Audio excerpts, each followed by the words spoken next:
My brother was dying when he grabbed my wrist, forced a pen across a sheet of paper, and wrote two words that made no sense until it was almost too late. Not Kale. Kale was his only son, the man Hollis had defended for years, the son he trusted with his business, his property, and nearly every important decision in his life. Hollis, what are you trying to tell me? I whispered. His eyes widened when I said Kale's name. He tried to speak, but only a broken breath came out. Then the pen slipped from his fingers.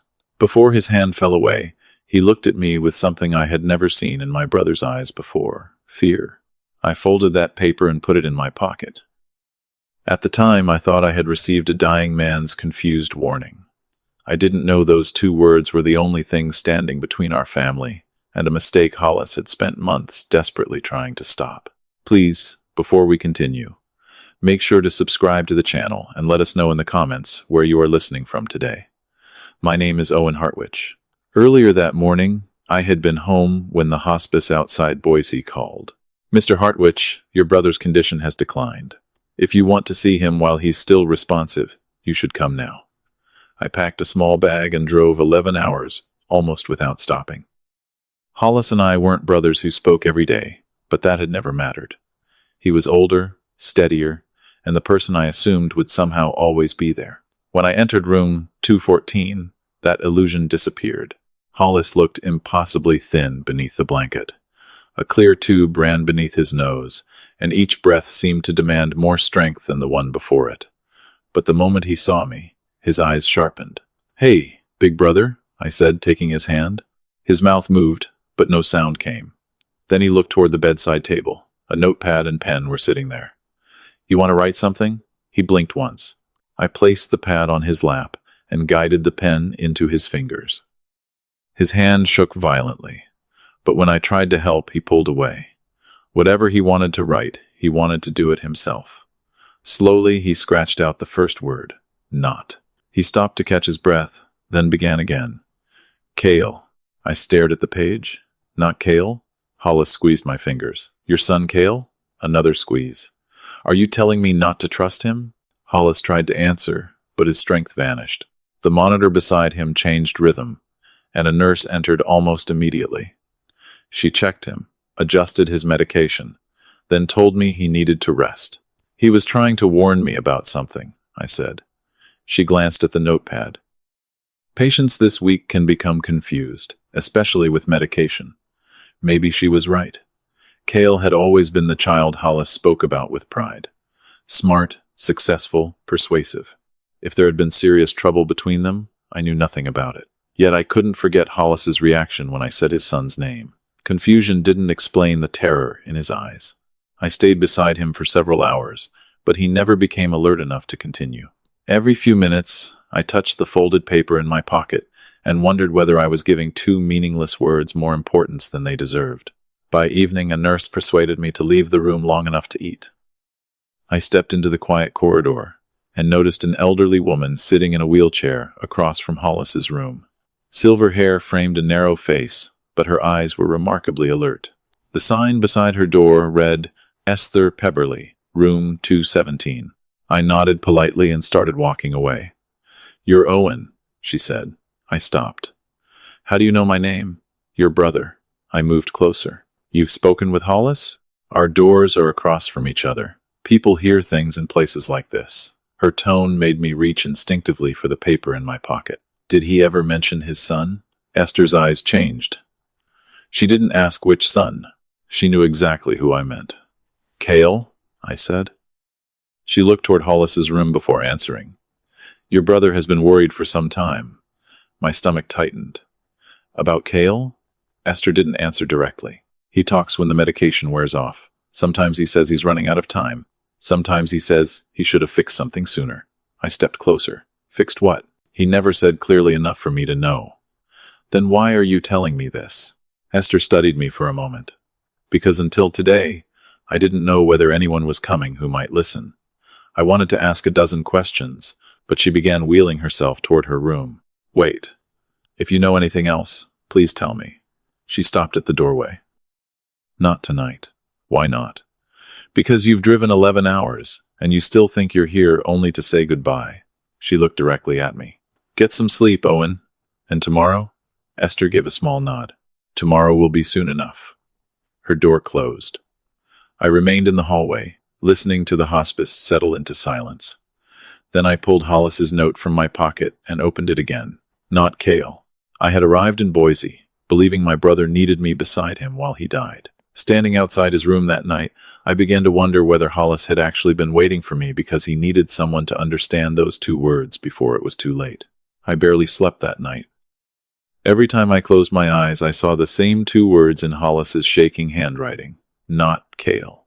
By morning, however, I had almost convinced myself that the nurse was right. Hollis was dying, heavily medicated, and barely able to speak. Building an accusation against his only son from 2 words seemed unfair.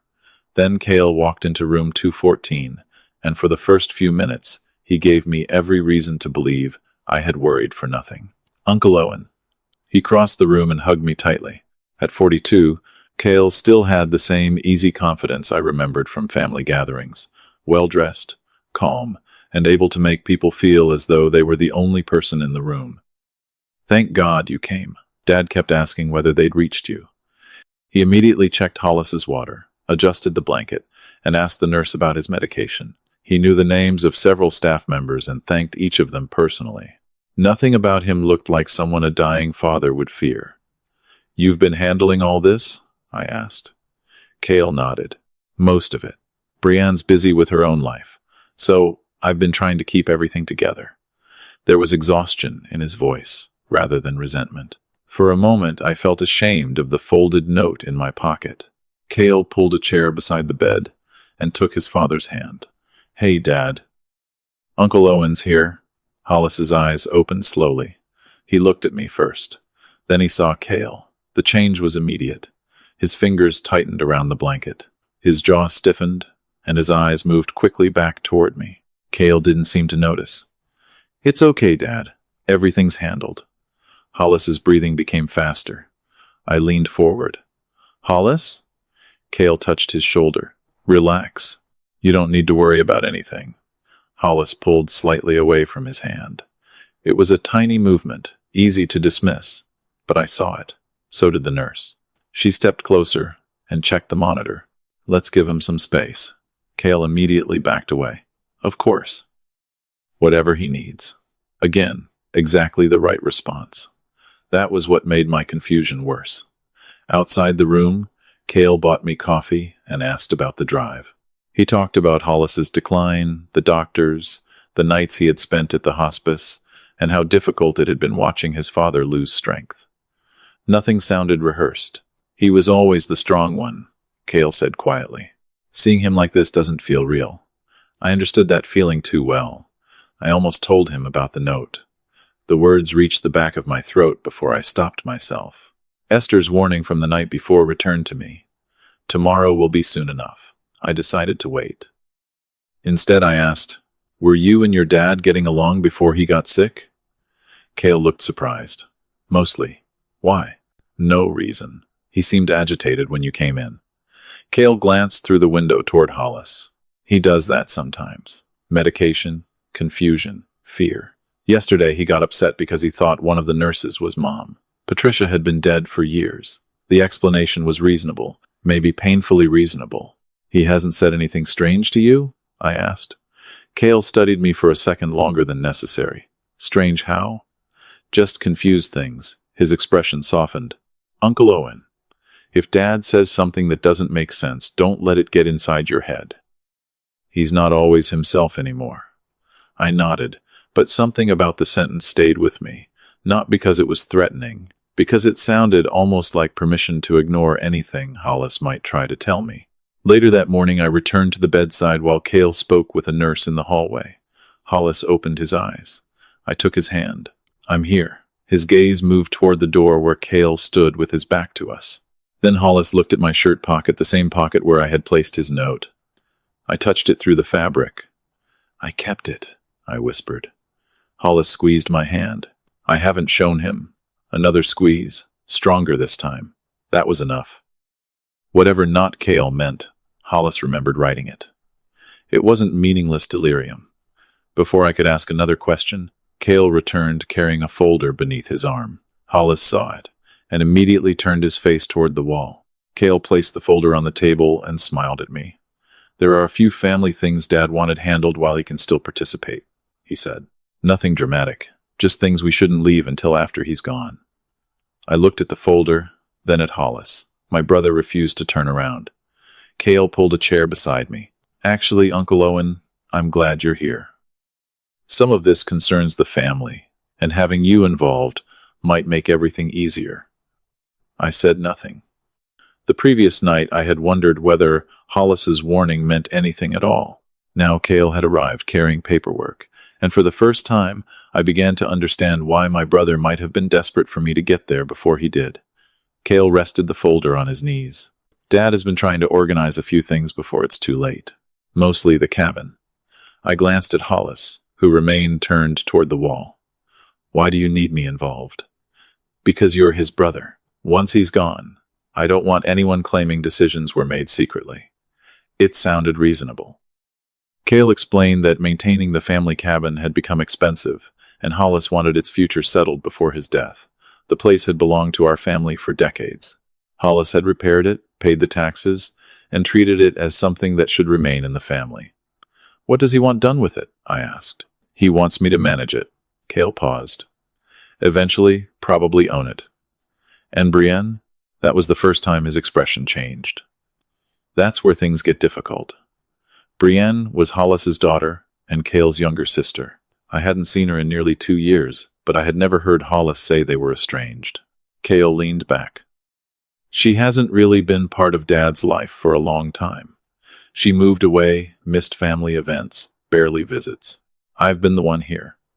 He listed hospital appointments he'd attended, repairs he'd handled, bills he'd helped organize. I couldn't dismiss any of it because I lived hundreds of miles away. Maybe Kale really had carried responsibilities the rest of us never saw. "Does Brienne know he's in hospice?" I asked. "She knows he's sick." "That's not what I asked." Kale hesitated. "We've spoken. She knows enough."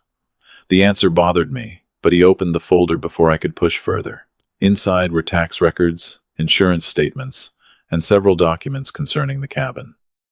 "Dad doesn't want this property tied up in a fight after he dies," Kale said. "Brienne hasn't cared about it in years, but once inheritance is involved, she'll suddenly care." "Has she said that?" "I know my sister." Kale tapped one of the papers. "Dad wants this handled before she complicates everything." I looked at the document without touching it. "Handled how?" "Transfer the responsibility cleanly. Keep the cabin under someone who will actually protect it." "You?" "Yes." His answer came without hesitation. "Is this already in Hollis's estate plan?" Kale's eyes narrowed slightly. "There have been changes. Marjorie Kestrel still handles his estate, doesn't she?" That question produced the first real crack in his calm expression.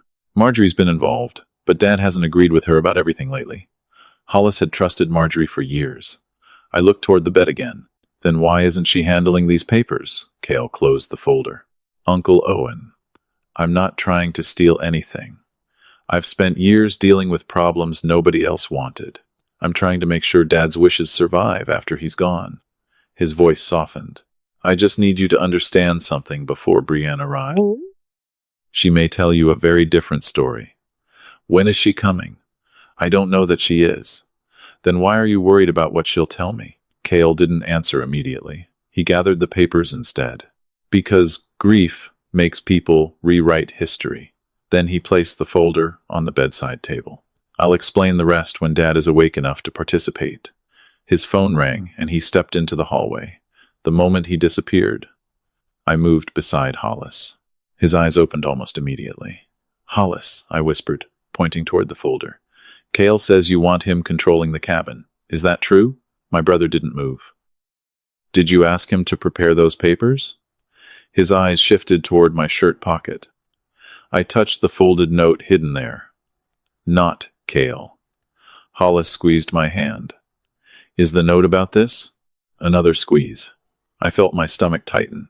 Kale had spent nearly an hour convincing me that Brienne was the person most likely to threaten Hollis's wishes. But Hollis wasn't warning me about Brienne. He had written Kale's name. Footsteps sounded in the hallway. Hollis released my hand and closed his eyes before his son returned. I stepped away from the bed and looked again at the folder. Until that moment, I had been trying to decide which man I should believe. Suddenly I realized that was the wrong question. I didn't need Kale's version or the fragmented answers of a dying man. I needed the documents that existed before Hollis became too weak to defend himself. And I needed to know whether the papers Kale had brought into that hospice matched them. I found Esther sitting near the window of her room later that afternoon, a book closed across her lap. The moment she saw me, she seemed to know why I had come. "He brought papers, didn't he?" she asked. I stopped just inside the doorway. "How did you know?" Esther pointed toward the chair beside her. "Sit down, Owen." I did, but my patience was already gone. "Last night, you said Hollis had been talking. I need to know exactly what you heard." Esther looked toward the hallway before answering. "Your brother doesn't sleep peacefully. When his medication wears off, he talks. Sometimes clearly, sometimes not. But certain things repeat." "What things?" "He says he's running out of time. He says he should have fixed something sooner." I leaned forward. "Did he mention Kale?" Esther's expression tightened. "More than once." The folded note in my pocket suddenly felt heavier. "What did he say?" "Mostly his name. Sometimes he says no. Sometimes he says he made a mistake." She paused. "And twice I heard him say, 'Don't let him.'" "Don't let him what?" He never finished. I told her about the folder Kale had brought, the cabin, and his claim that Hollis wanted everything settled before Brienne became involved. Esther listened without interrupting. When I finished, she asked a question that made the room seem colder. "Has Kale asked you to sign anything yet?" "No." "Has anyone?" "No." Esther nodded slowly. "Good. Then listen carefully. If he does, don't sign. You don't even know what's in those documents. Neither do you." I had no answer to that. She continued. "A dying person is easy to speak for. People say, 'This is what he wanted. We discussed it months ago.' He told me privately. And when that person can no longer explain himself, everyone else is left deciding whom to believe. Are you saying Kale is lying?" "I'm saying you shouldn't decide whether he's telling the truth based on how convincing he sounds." I thought about Kale calmly describing Brienne as selfish, explaining the cabin, and presenting himself as the child who had stayed behind to carry every burden. It had all sounded believable. "Why are you so suspicious of him?" I asked. Esther became quiet. "Because charm and honesty aren't the same thing." There was something personal in the way she said it. "You know Kale?" Her fingers tightened around the edge of her book. "I know enough to tell you not to put your name on anything until someone independent has read it." "Someone independent? Like who?" "Your brother's attorney. Someone who knew his wishes before he ended up in this bed." That answer gave me exactly what I needed. Marjorie Kestrel. Hollis had trusted her for years. If anyone knew what his estate plan looked like before hospice, it would be her. I stood to leave, but Esther stopped me. "Owen." I turned. "Don't tell Kale what you're checking until you know what you're looking at." "Why?" "Because if everything is legitimate, waiting a day won't hurt him." She held my gaze. "But if it isn't, knowing you're asking questions gives him time to change his story." I returned to Hollis's room with those words following me. Kale was gone, but the folder remained on the bedside table. I didn't open it. Instead, I sat beside my brother and watched him sleep. Until that day, I had treated not Kale like a puzzle I needed Hollis to explain. Now I understood I might never get that explanation from him. If I wanted answers, I would have to find them somewhere else. Near sunset, Kale returned. He picked up the folder and said, "Tomorrow we should go through these properly. There may be 1 or 2 places where having you sign as a witness would make things easier." Esther's question echoed instantly in my head.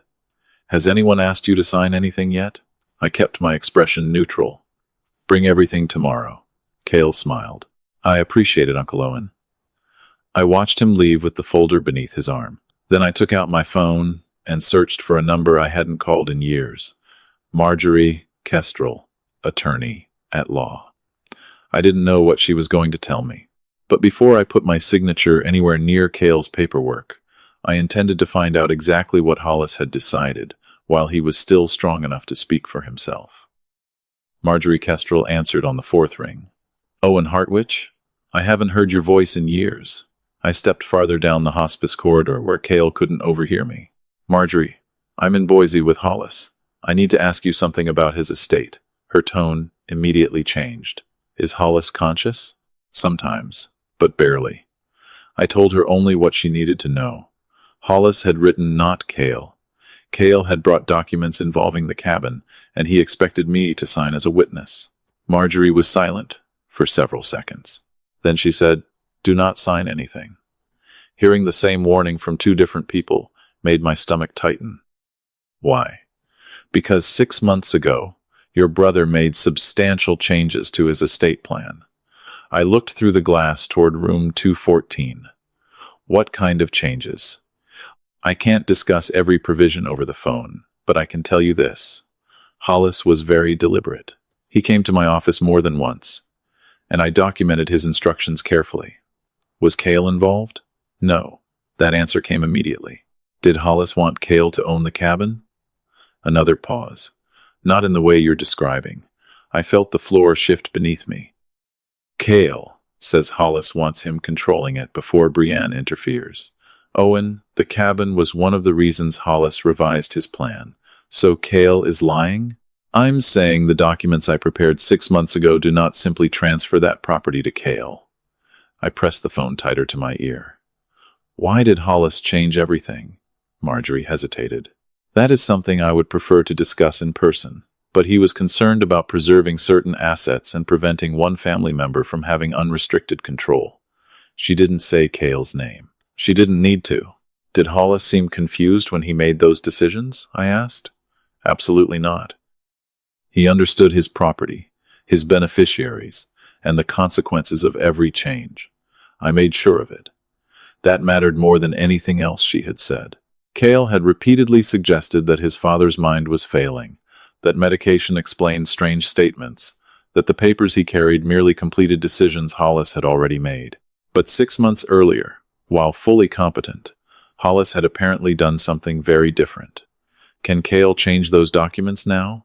Not without Hollis legally authorizing changes. And, given his current condition, any attempt to execute major new documents deserves serious scrutiny.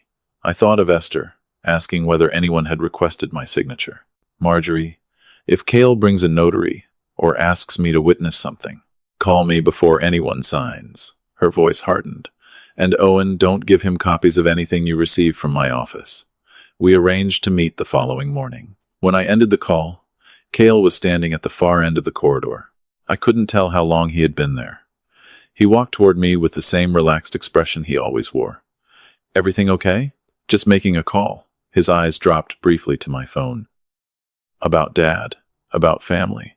For the first time, I gave him the same kind of incomplete answer he had been giving me. Kale studied my face, then smiled. "Good. Tomorrow we'll get the cabin paperwork settled." The next morning, I met Marjorie at her office while Kale believed I had gone for breakfast. She placed a thick file on the desk, but kept one hand resting on it. "Before I show you anything, understand that Hollis didn't make these changes casually." She opened the file to a dated memorandum signed 6 months earlier. I recognized my brother's signature immediately, steady and unmistakable. Nothing like the trembling letters on "Not Kale." Marjorie pointed to several sections concerning the cabin and other assets. I didn't need every legal detail to understand the important part. Hollis had deliberately structured things so no single person could simply take control after his death. "So the papers Kale brought aren't completing Hollis's existing plan," I said. Marjorie shook her head. "Based on what you've described? No. They appear to be moving in a different direction." I stared at Hollis's signature. 6 months earlier, my brother had been strong enough to walk into this office and protect something. Now his son was sitting beside his deathbed trying to undo it.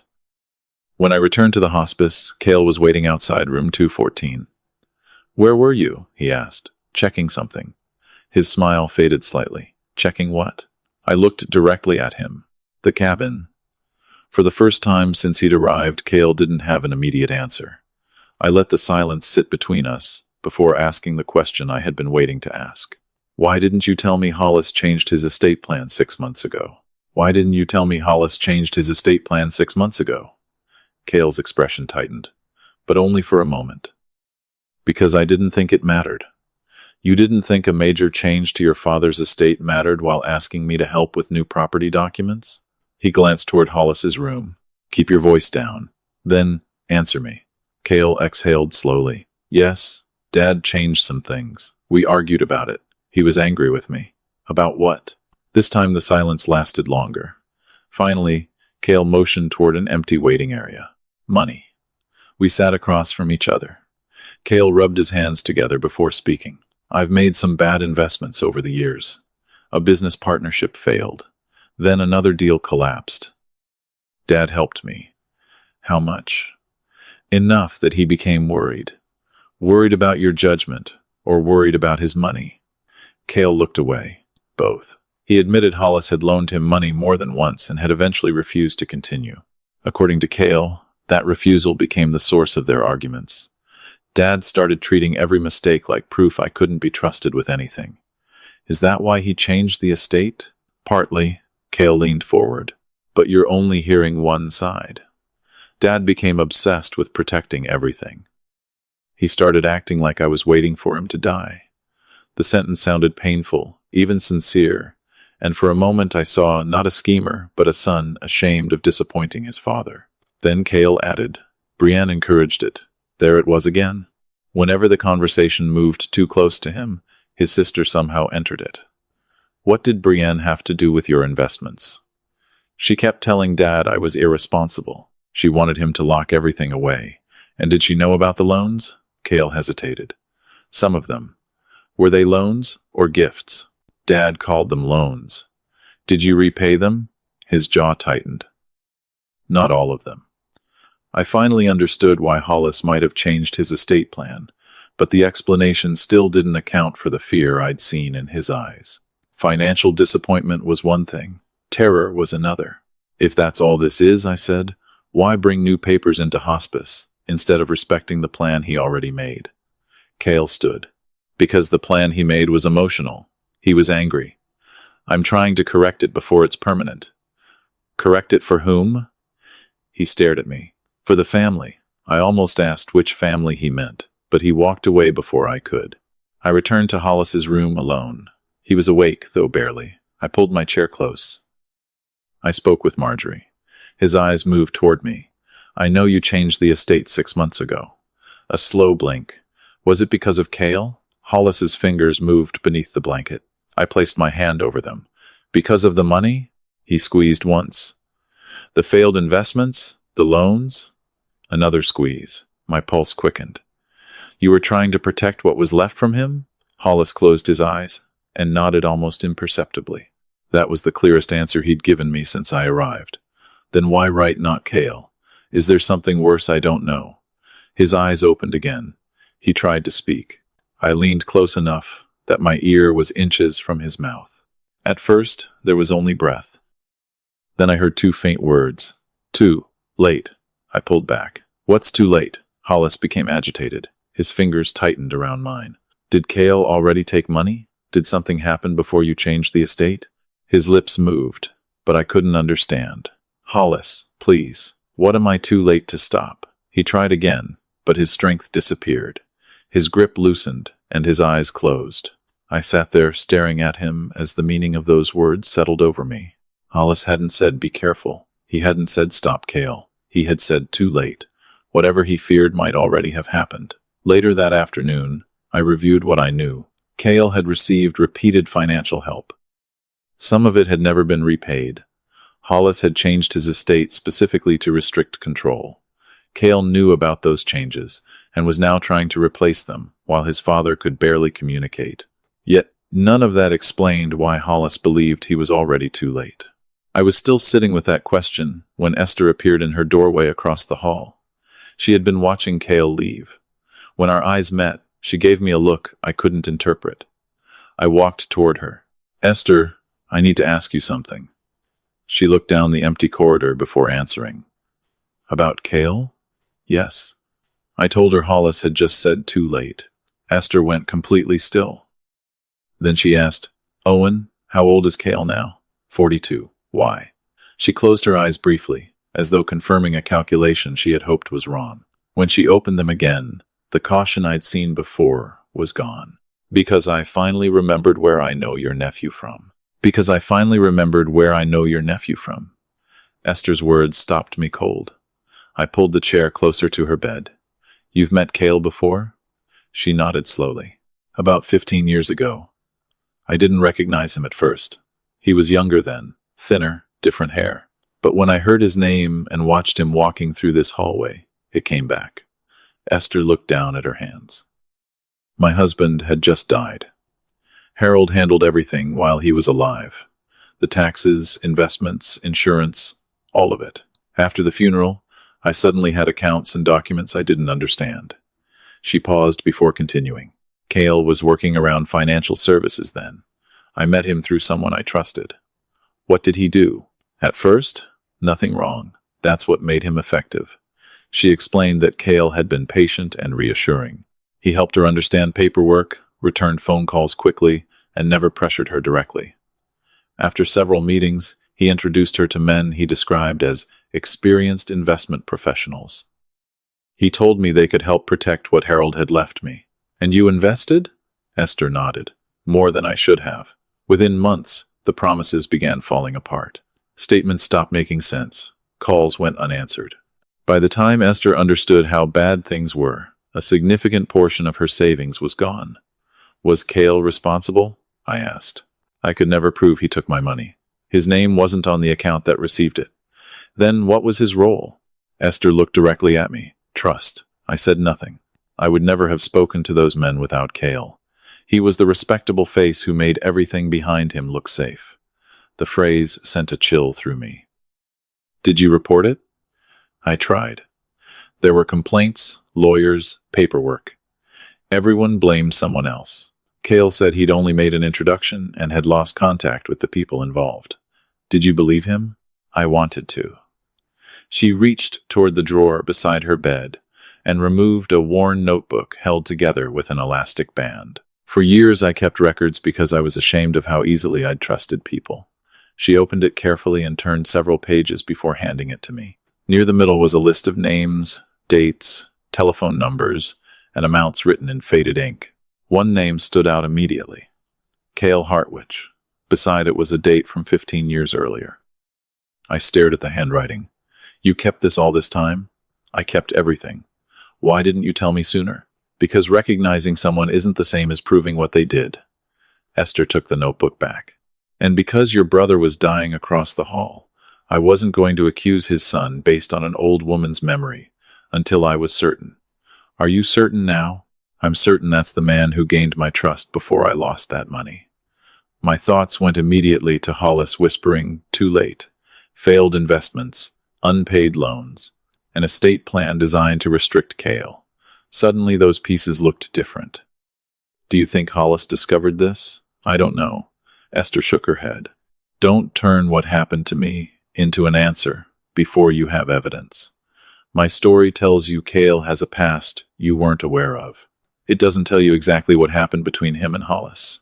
That warning mattered. I didn't need another assumption. I needed proof." "Can I show this notebook to Marjorie?" I asked. Esther hesitated, then nodded. "You may show her the page, but don't give it to Kale." I photographed the entry with my phone and returned the notebook. Before leaving, I asked one final question. "When Kale saw you here, did he recognize you?"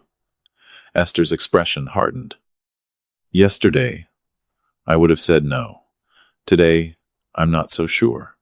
She told me that earlier Kale had passed her doorway, stopped for half a second, then continued walking without speaking. "Maybe it meant nothing," she said. "Or maybe he's waiting to see whether I remember."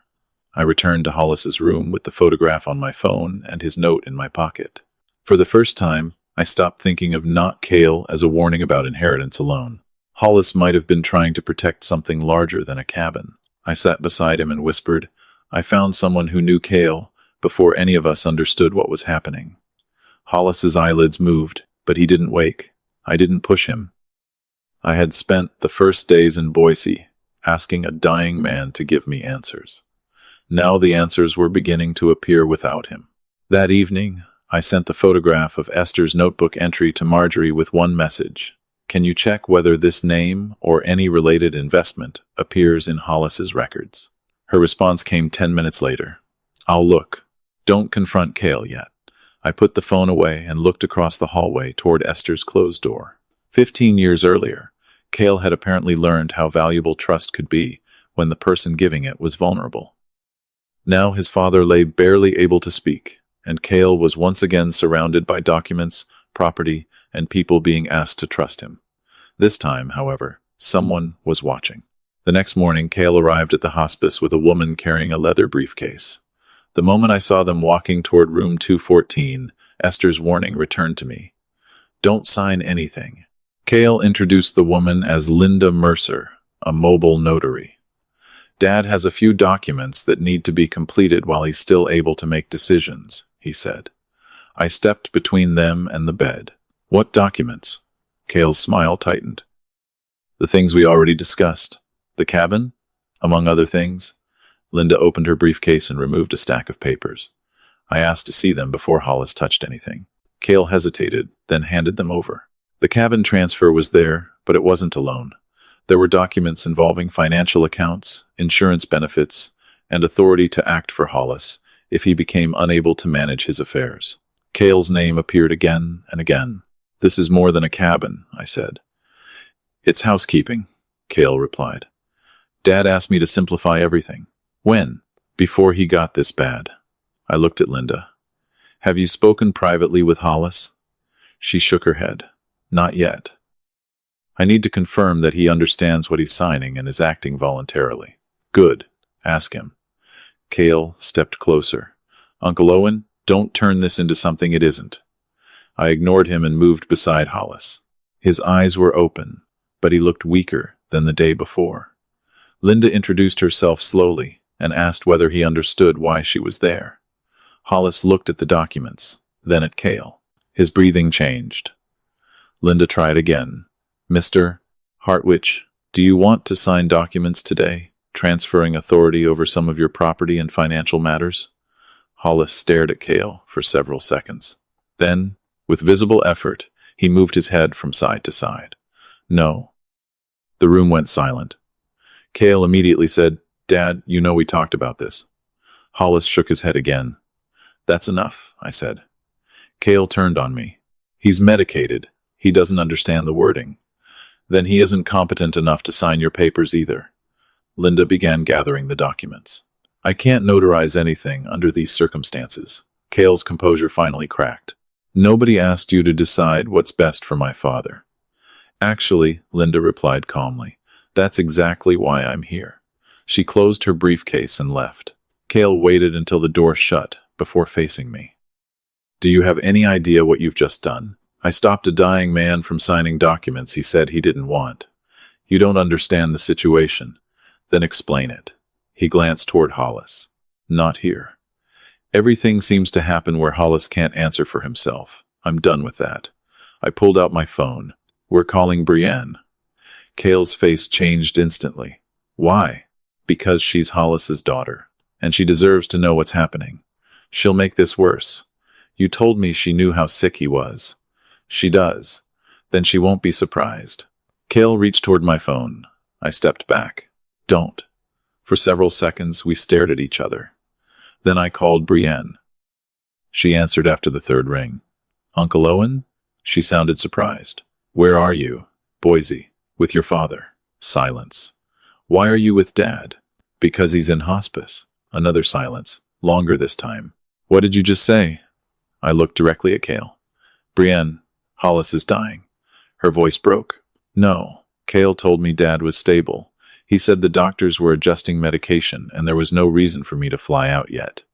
Kale closed his eyes. That single sentence destroyed the story he'd been telling me. When did he tell you that? I asked. Yesterday morning. I've been calling him for updates all week. Has he let you speak to your father? He said Dad was too tired. I felt anger rise, but kept my voice steady. Get on the earliest flight you can. Come now. Uncle Owen, what's happening? I looked at the papers Kale had left on the table. We'll talk when you get here. Just come. After I ended the call, Kale spoke before I could. You had no right. No right to tell a daughter her father is dying. You don't know Brienne. She'll come in here, panic, involve lawyers, freeze everything. Everything? I asked. Or your access to everything? His face hardened. You think this is about greed because you've been here 4 days, and suddenly you're an expert on our family.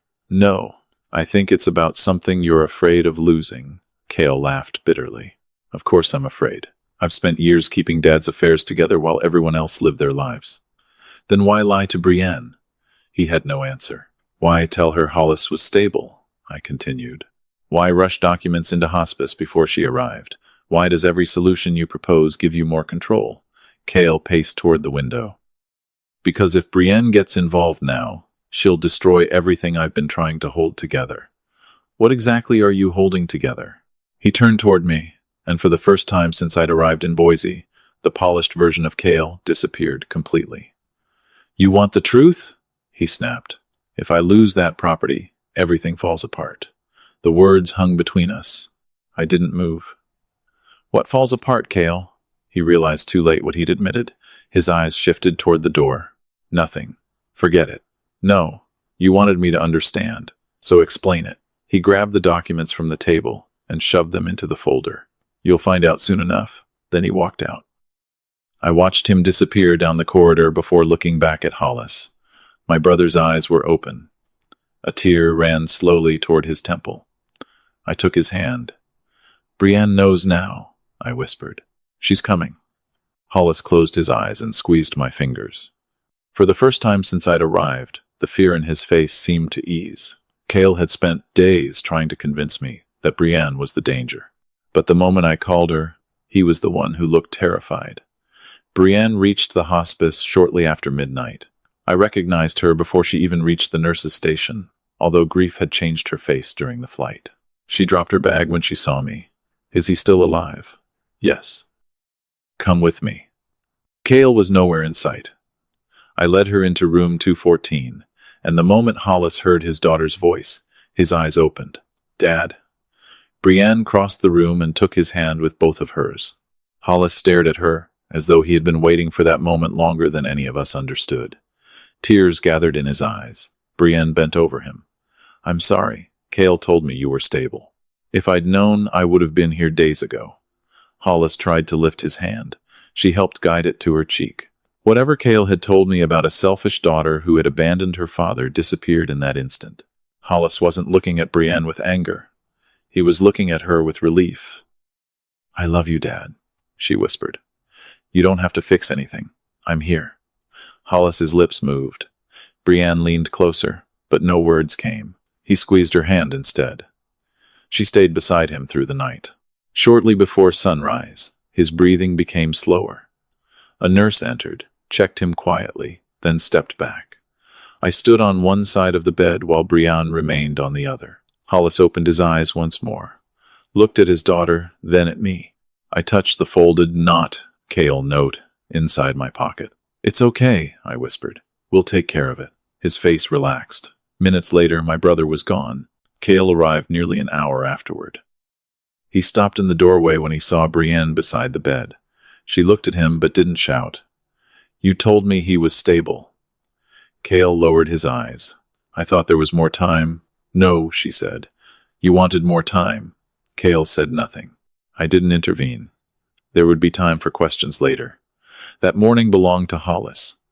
1 week after the funeral, Brienne, Kale, and I sat across from Marjorie Kestrel in her office. Marjorie placed several folders on the conference table. Hollis revised his estate plan 6 months ago while fully competent, she began. He also left detailed written instructions explaining why. Kale leaned back without speaking. Marjorie opened the first file. Hollis had documented years of financial assistance to Kale. Loans, emergency transfers, payments connected to failed ventures, and repeated requests for additional money. Some had been repaid. Many had not. More importantly, Hollis had begun noticing contradictions in the explanations Kale gave him about where certain funds had gone. Dad kept records of all this? Brienne asked. Extensive records, Marjorie replied. Kale's jaw tightened. He was angry with me. That doesn't mean everything he wrote was accurate. Marjorie calmly opened another folder. That's why he kept supporting documentation. Bank statements and correspondence were arranged behind Hollis's notes. I watched Kale realize that his father had done more than become suspicious. He had prepared for the day when someone might challenge his decisions. Then Marjorie explained the cabin. Hollis had not left it outright to Kale. He had placed it into a family trust designed to preserve the property for future generations, with management requiring more than one person's approval. Kale could not sell it, borrow against it, or use it as collateral on his own. I remembered his words at the hospice, "If I lose that property, everything falls apart." Now I understood why the cabin mattered so much. It wasn't simply sentimental property. It was an asset Hollis had deliberately placed beyond any one person's control. Other accounts had been structured with similar safeguards. A portion would support Brienne and the grandchildren, while another portion funded a scholarship in Patricia's name. Hollis had even included a written explanation. Marjorie read only the relevant section aloud. He loved both of his children, but love did not require giving either of them unrestricted access to assets he feared could disappear through poor decisions. Kale stared at the table. "So he didn't trust me," Brienne answered before Marjorie could.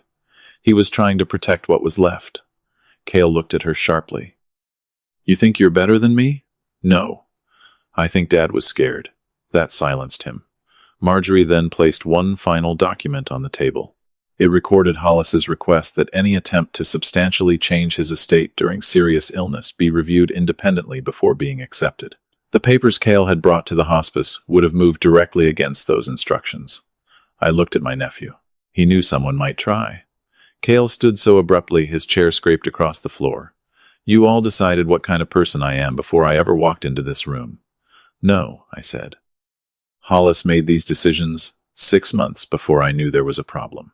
Kale looked from me to Brienne, then toward the folders containing his father's records. For once, there was no explanation ready. He walked out without another word. Brienne remained silent until the door closed. Then she began crying. I moved beside her and held her the way Hollis would have. The estate was protected. But sitting there, I understood that none of us had won anything. My brother was still dead. His children were divided.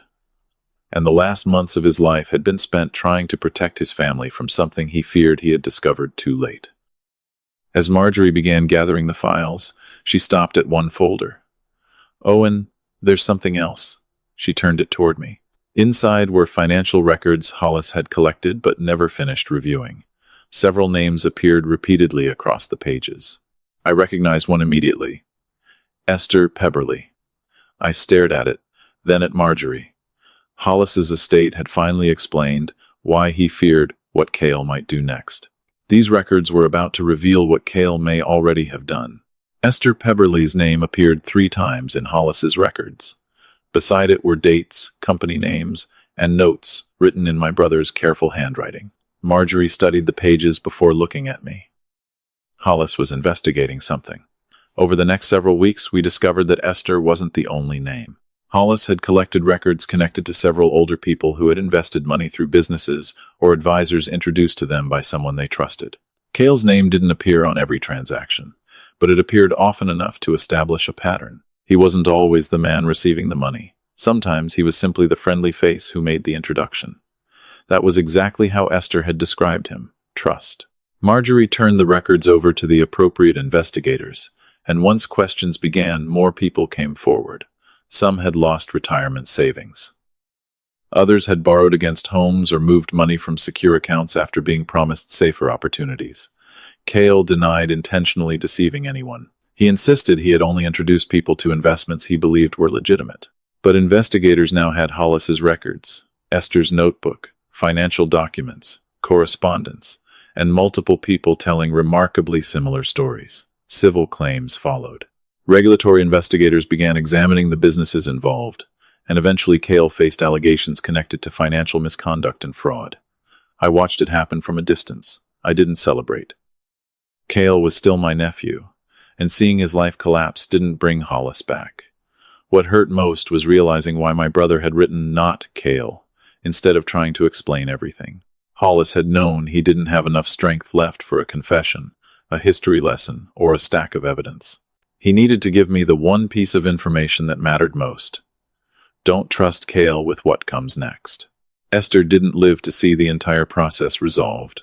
Her health declined several months after Hollis died, and one morning I received a call telling me she had passed peacefully. A week later, an envelope arrived at my home. Esther had arranged for it to be sent to me. Inside was a short note, thanking me for listening when it would have been easier to dismiss an old woman's memory. She wrote that for years she had been embarrassed by what happened to her, but meeting Hollis reminded her that silence protects the wrong people. I folded her letter and placed it beside the small scrap of paper I had carried home from Boise. Not Kale. The following summer, Brienne invited me to the cabin. The family trust had kept it exactly where Hollis wanted it, beyond the control of any one person. Brienne's children ran along the shore, while we repaired the dock Hollis had complained about for years. Near the lake stood a new wooden bench. A small plaque had been fixed to the back. Esther, Pebberly, she spoke, when silence was easier. I sat there near sunset while Brienne joined me. Do you ever wonder what would have happened if Dad hadn't written that note? She asked. I looked across the water. Every day.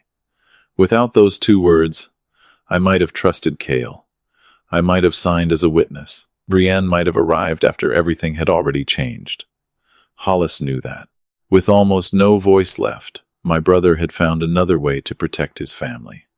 Brienne asked whether I still had the note. I took it from my wallet. The paper was worn along the folds now, but the letters remained visible. Not Kale. For months, I had treated those words like the beginning of a mystery. Sitting beside the lake, I finally understood they were something simpler. They were Hollis's final act as a father and a brother. He couldn't repair every mistake. He couldn't recover every dollar or undo every person who had been hurt, but he could make sure the next decision wasn't placed in the wrong hands. I folded the note and put it away. Hollis had spent his final days believing he was too late. He wasn't. Sometimes the truth doesn't need a long explanation. Sometimes it only needs one person willing to speak, another willing to listen, and enough courage to act before silence becomes permanent. My brother had only 2 words left to give me. In the end, they were enough.